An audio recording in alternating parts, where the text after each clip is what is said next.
guys, welcome back to my channel Formal Living with Deepika. I hope you all are doing great. So without wasting your time, let's start a new video on MCQ on adverse drug reactions.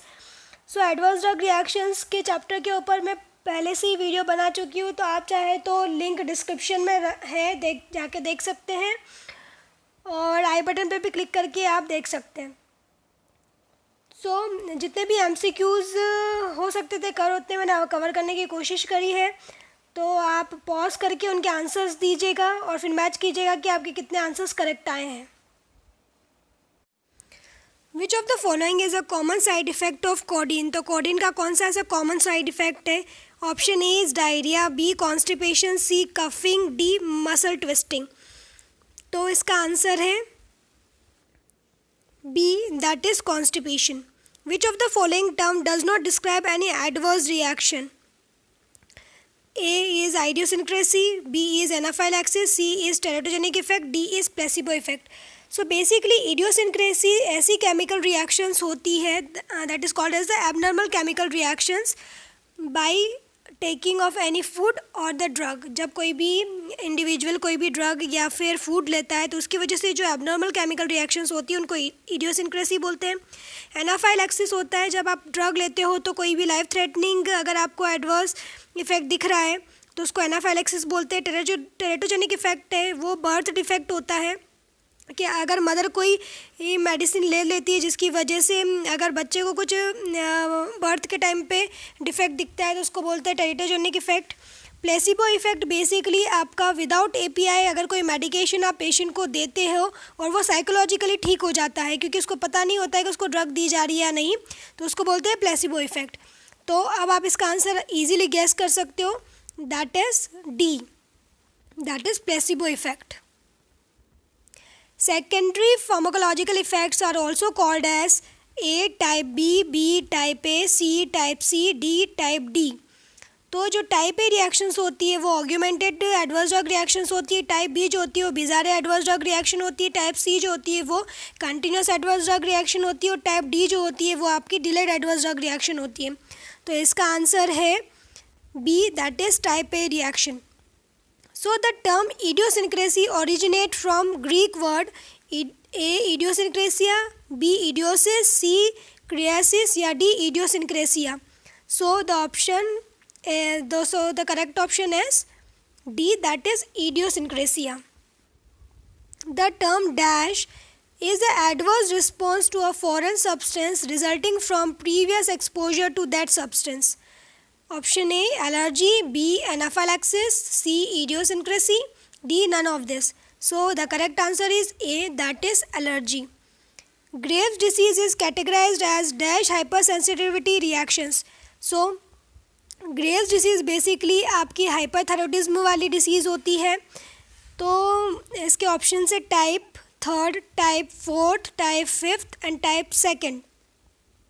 तो जो type second reactions रहती है वो साइटोलाइटिक reactions रहती है. Type third जो रहती है वो हाइपर सेंसिटिविटी रिएक्शन होती है.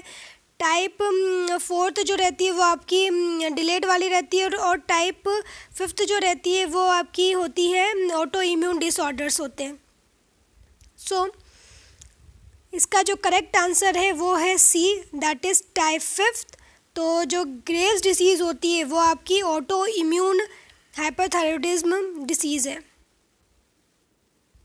Dash drug causing toxicity in glaucoma. Glaucoma basically आपका आई से रिलेटेड प्रॉब्लम होता है जिसमें कि जो नर्व्स रहती है आई वाली नर्व तो वो काम करना बंद कर देती है, इससे आप अंधे हो जाते हो. तो option A is barbiturate, B is corticosteroid, C is quinidine, D is succinylcholine. So the answer is B, that is corticosteroid. Alcohol increase the analgesic activity of aspirin due to dash, that is option A antagonism, B addition, C synergism, D all of the above. So antagonism effect जो होता है वो opposite effect होता है. Additional effect मतलब कि drug के अलावा अगर कोई एडिशनल इफेक्ट मिल रहा है. सिनर्जिज्म मतलब कि जो ड्रग आपने दी है तो उसका इफेक्ट आपका इंक्रीज हो जाता है. तो इसका आंसर आप गैस कर सकते हो, that is C option, synergism effect. During pregnancy, sulfonamide causes dash A. Jaundice and brain damage. B. Malaria. C. Goiter. D. All of the above. So the answer is A, that is jaundice and brain damage. During pregnancy, warfarin causes dash. Option A, risk of bleeding problem in newborn and mother. B, jaundice and brain damage. C, hepatitis. D, all of the above. So the correct answer is A, that is risk of bleeding problem in newborn and mother. Ebastin's anomaly is related to dash. A. Kidney defect. B. Heart defect. C. Liver defect. D. All of the above. So Ebastin anomaly basically heart related disease होती है. So it is answer is B, that is heart defect. Next, dash causes if given acetylsalicylic acid, that is aspirin, while infected with chickenpox or influenza. A. Ray's syndrome. B. Graves disease. C. Heart disease. D. Skin diseases. तो race disease basically होती है आपकी कि children में brain और liver जो रहता है वो प्रॉपरली वर्क नहीं कर पाता है, तो उसको रेस सिंड्रोम बोलते हैं. ग्रेव्स डिसीज़ मैं ऑलरेडी आपको बता चुकी हूँ, ये हाइपरथायरॉयडिज्म से रिलेटेड डिसीज़ है, that is auto immune disease, heart disease and skin diseases. So the correct answer is A, that is Ray's syndrome. Type A reaction, that is augmented adverse drug reactions, are dash. A, predictable. B, unpredictable. C, both या none of this. So the answer is A, that is predictable. Benzodiazepines adverse drug reaction leads to option A, sedation. B, vomiting. C, nausea. D, none of the above. So the answer is A, that is sedation. Hepatotoxicity is the adverse drug reaction of A, INH, that is isoniazid. B, PZA, that is pyrazinamide. C, rifampicin. D, all of the above. So all these drugs are antituberculin drug, and the option which is correct is D, that is all the above. Iatrogenic diseases means food induced diseases, drug induced diseases, both या none of this. So the correct answer is B, that is drug induced diseases. Iatrogenic diseases are also called as the drug induced diseases.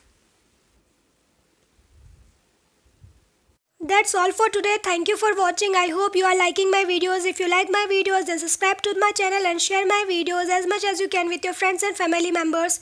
Stay safe and healthy. Bye bye. Take care.